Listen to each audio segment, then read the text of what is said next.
Hey everybody, welcome to my channel. My name is Yo-sha and I'm your go-to girl for all things real.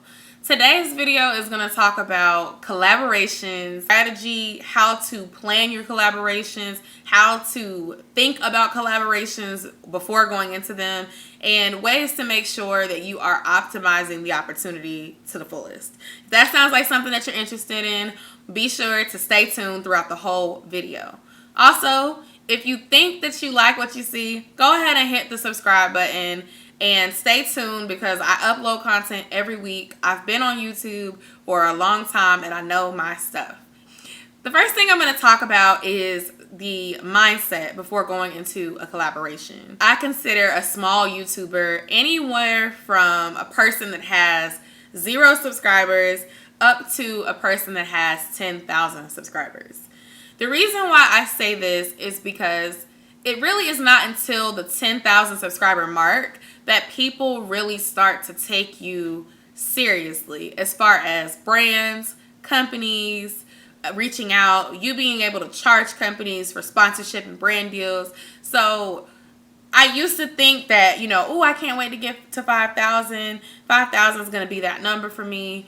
And here I am at, I'm about almost 6,000 at this point, and I'm realizing that the subscriber count is really not what makes a YouTuber appeal to larger YouTubers or businesses, brands, etc.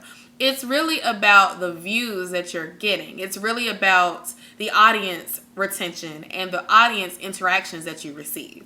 Now, I will be honest and tell you that at 5,000 subscribers, my audience interaction and my community is way better than it was when I had 1,500 subscribers. I'm not trying to say that you have to collaborate with somebody that's much smaller than you, but what I am saying is that you cannot just consider subscriber count when thinking of a collaboration buddy. In fact, I did collaborations in February. I partnered with 10 creators. I reached out to, I think, 13 creators, and we all had different subscriber counts. Only one of the people that I collaborated with had the same amount of subscribers as me, or close. We both were at the 5,000 mark. I subscribed to all the girls that I was collaborating with prior to reaching out to them. The key for me was, these are ladies that I watch on my own. These are ladies that have similar view count as me. These are ladies that have content that is similar to mine in some way. I am a melting pot. A lot of you are melting pots. A lot of y'all are in the lifestyle niche, which means that you do some of everything, okay? Lifestyle content is basically another word for I do what I want on my channel. So when you are a lifestyle YouTuber, I think it's good to pair that with, something else that's not as broad. When you are looking for someone to collaborate with, I want you to see if you can find at least 3 things that you have in common with the person before you choose. My YouTube channel is a melting pot.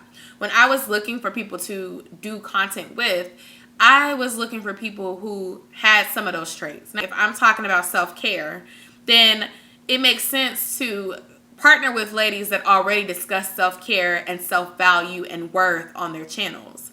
Thus is the reason why I reached out to those particular ladies for that week. Now, when it came to fashion and beauty, when I did my little Mia wig and the little outfit of the day, I thought of 3 channels that already featured fashion and beauty. And those were the people that I reached out with. Then when I did like advice, knowing your worth, appreciating your life, I thought about people that kind of pour life into people like I tend to do. And those were the people that I selected.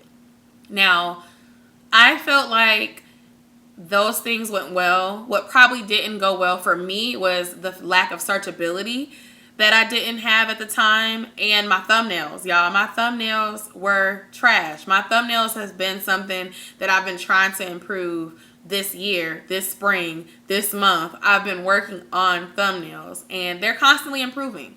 But those are things that you want to consider when you are collaborating with someone. Please don't get cocky because you've reached 1,000 subscribers and feel like you can't collaborate with somebody that has 800 or 900.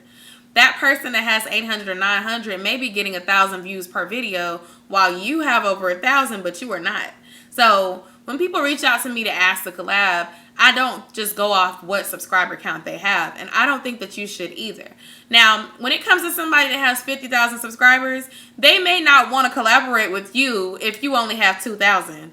And they're not wrong for that, because at that point, you're at a different tier of YouTube. You're at a point where Blue Book is telling you to charge 700 to 1,000 for people to want to collab with you. Not meaning like someone on YouTube, but like a paid collaboration. You have to get hundreds of, you getting your rent paid for a collaboration. So the return on interest is much larger for that small creator and that 50,000 subscriber creator, because they might gain 1,000 subscribers from that collab video, whereas the 50,000 subscriber person may not gain any subscribers from working with you. If the topic is something that y'all were both passionate about and you felt like that small creator brought something to the table that you hadn't seen anywhere else, then it may have brought value in that way. It may cause business for you. So you have to think of the bigger picture. It can't just be about money, but it also can't be one-sided. The point of what I'm trying to say with collaborations is that you have to consider the end goal. So this could be a lateral move. It could be a stepping stone. But if doing this is going to help you 3 times as much in the next 30 days, the next 90 days, the next 6 months, then it may be worth doing. What you don't want to do is try to collaborate with people just because they have more subscribers than you. That's not a good reason to collab. That's confusing. And honestly, if you start doing them excessively, it looks like you just collab with anybody. And it really could make your brand less trustworthy. So you have to be very careful about how you collab with people, who you collaborate with, and making sure it comes off in a way that is genuine. I actually have some great friendships with some larger creators here on YouTube. And part of the reason why I do is because of the personality that I have and the friend that I am to these people. I never have been the type to ask for a handout or be like, oh, well, since we're friends, I think you should collaborate with me. Because at the end of the day is like, we're friends, but we're friends because we're friends. I'm not your friend because you got more subscribers and I want to come up off of you. That's not a good feeling. And if that's the type of vibe that you give people, then they're not going to want to work with you. They're going to feel like you're trying to take advantage and it's a one-sided thing. And it's just not going to be a good thing for either one of you. What you want to do is literally do your research. Take time to see what you have in common and what the idea is. Now, let me tell you something. Some big YouTubers will take your ideas. And I'm not saying it to throw shade at anybody, but I'm telling y'all this because it's the truth. Smaller YouTubers are impactful as well. And when big YouTubers make content, a lot of them actually research. And that's the part that y'all are not doing. And I have been guilty of not doing as well. If you're not researching your topic before you upload the video, you don't even know what's out there. A lot of bigger YouTubers research trends. They research how many people have done business with this hair company before I come out and do business with this hair company. Is this hair company good or are they trash? Because I don't want to review trash hair and then my subscribers not want to deal with me. So who do you think is watching your review as a smaller YouTuber other than some of these bigger creators that also are being pitched to by these brands as well? My point of saying that is if you do research, you can kind of see who is out there, who is relevant to what you're doing, and make a better decision about who you want to collaborate with. I get requests all the time from people, and I'm like, you don't even know what type of content I make. You don't even make the type of content that I make. Why should we collaborate with each other than just for it to be a video? You know what I mean? Now, it is different if you are a YouTuber and you are doing the content with your cousin, your sister, your friend. That's a little different because you're supporting them because you know them personally, and that is a personal collab. It's kind of like when you watch these trending videos of my boyfriend rates my outfits, my mother rates my outfits, my daughter does my makeup.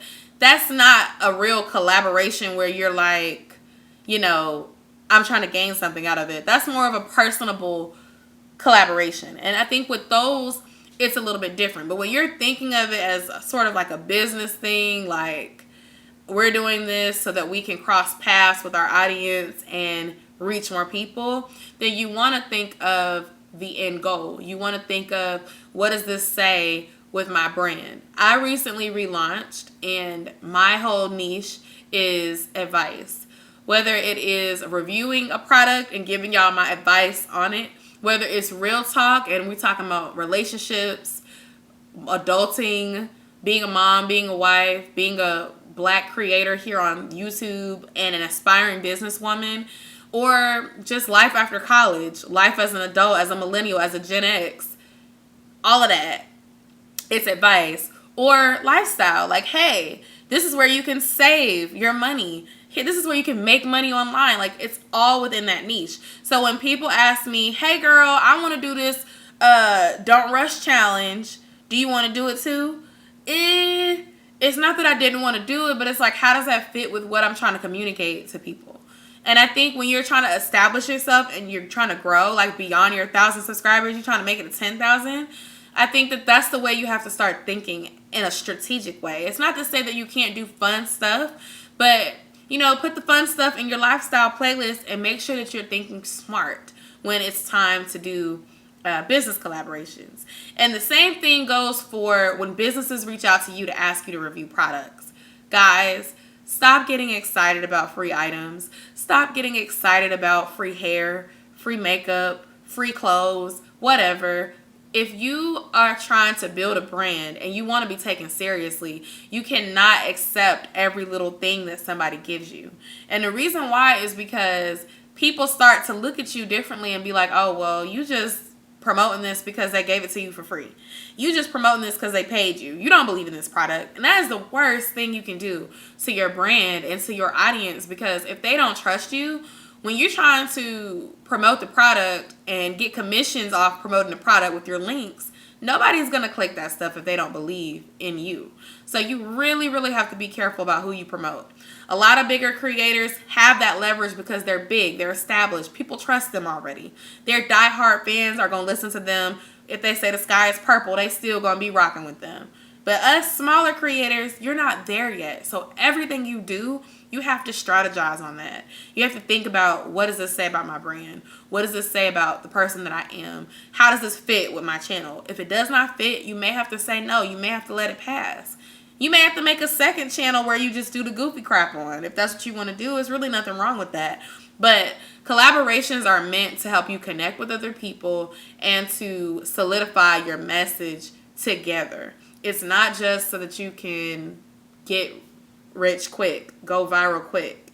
And something that I will do once things are a little better as far as the world and social distancing is not such a big thing, is to try to connect with more viewers in my area and more creators in my area, because I live in Atlanta, and Atlanta is like the place of opportunity. And I've been really active on Instagram. Follow me on Instagram, by the way. But I'm realizing how many creators are here in Atlanta that I could have been networking with before the pandemic. And I didn't take advantage of that. So I'm just going to tell y'all straight up, leverage those opportunities to connect with other people. Don't feel like you have to stay behind the computer screen. Even if you got to do the Zoom call thing, like, get on here and do it. But use the collaborations wisely. So in sum, I'm going to say that you want to be strategic and do your research. Not only on creators that make similar content to you, but also on the topic that you want to talk about. See what's already out there, and also see if the people that you're interested in collaborating with make content that matches up with that. The other thing is, don't be too caught up in the subscriber number. The subscriber number is not the only thing that you should be considering. Look at their views. Look at their audience retention. Look at their comments, guys. What are the people that are watching saying? Are they like weird sub for subby type comments, or are they substantial? Like, can you tell that people are actually watching this person's content? Or is this just like a couple people? They might have bought the views. Like, pay attention to that stuff.